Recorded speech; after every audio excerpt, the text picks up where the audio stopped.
U.S. says it won't tolerate Russia's reckless and dangerous anti-satellite missile test. State Department spokesperson Ned Price said the test will significantly increase the risk to astronauts and cosmonauts on the International Space Station, as well as to other human spaceflight activities, adding that Russia's dangerous and irresponsible behavior jeopardizes the long-term sustainability of outer space and clearly demonstrates that Russia's claims of opposing the weapons and weaponization of space are disingenuous and hypocritical.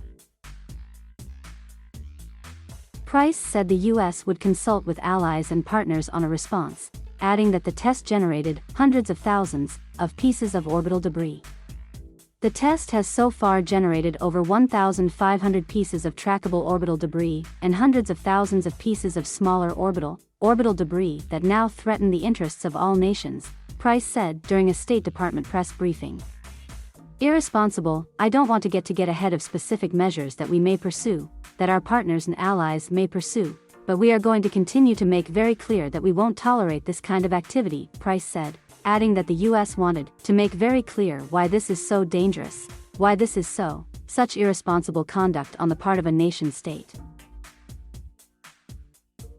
Price said the U.S. had spoken to senior Russian officials several times to warn them about the danger of such a test, but would not say whether there had been a formal démarche or formal diplomatic communication to Moscow. Earlier Monday, U.S. Space Command confirmed that a rare and potentially dangerous debris-generating event took place but did not provide details or mention Russia. A U.S. official said a ground-based missile was launched at a target in orbit, which would be notable because only a handful of successful anti-satellite weapon tests have been carried out by the U.S., Russia, China and India. We are actively working to characterize the debris field and will continue to ensure all spacefaring nations have the information necessary to maneuver satellites if impacted, a Space Command spokesperson said. We are also in the process of working with the interagency, including the State Department and NASA, concerning these reports and will provide an update in the near future. A Pentagon spokesman John Kirby told reporters at a Monday press briefing that the most immediate concern from the Russian anti-satellite test is the debris itself, which is now floating out there, and could become a hazard. Obviously we share the concern that our State Department colleagues stressed earlier today about this test, Kirby said. The most immediate concern is the debris itself, which is now floating out there, and could become a hazard, including to the International Space Station, so there's concerns about the debris itself. Kirby said the Pentagon is watching closely the kinds of capabilities that Russia seems to want to develop. We watch closely the kinds of capabilities that Russia seems to want to develop, which could pose a threat not just to our national security interest, but the security interests of other spacefaring nations, Kirby said. And again, we've been very clear, we would like to see norms for space, so that it can be used responsibly by all spacefaring nations. Increasing tension. The incident comes at a time of increased tensions between the US and Russia. US officials have publicly sounded the alarm about Russia's build-up of troops near its border with Ukraine and joined Europe in expressing concern about the migrant crisis on the border with Belarus, which European officials have described as a man-made crisis that Belarus has created with Russian backing as an act of hybrid war against Europe.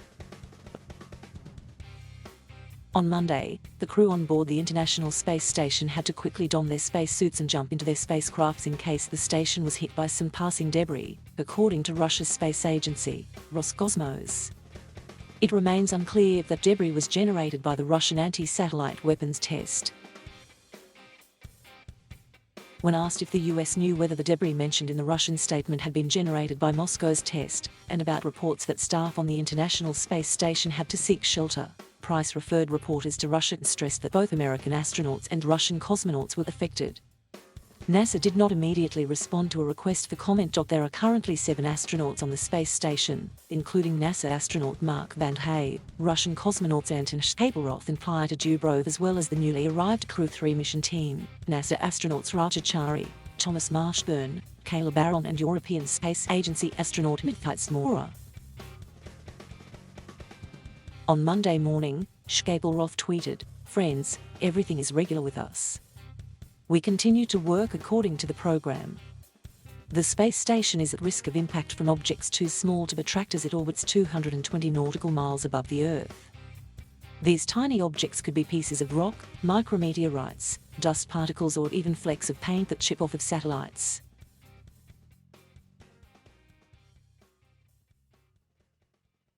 Thank you for watching.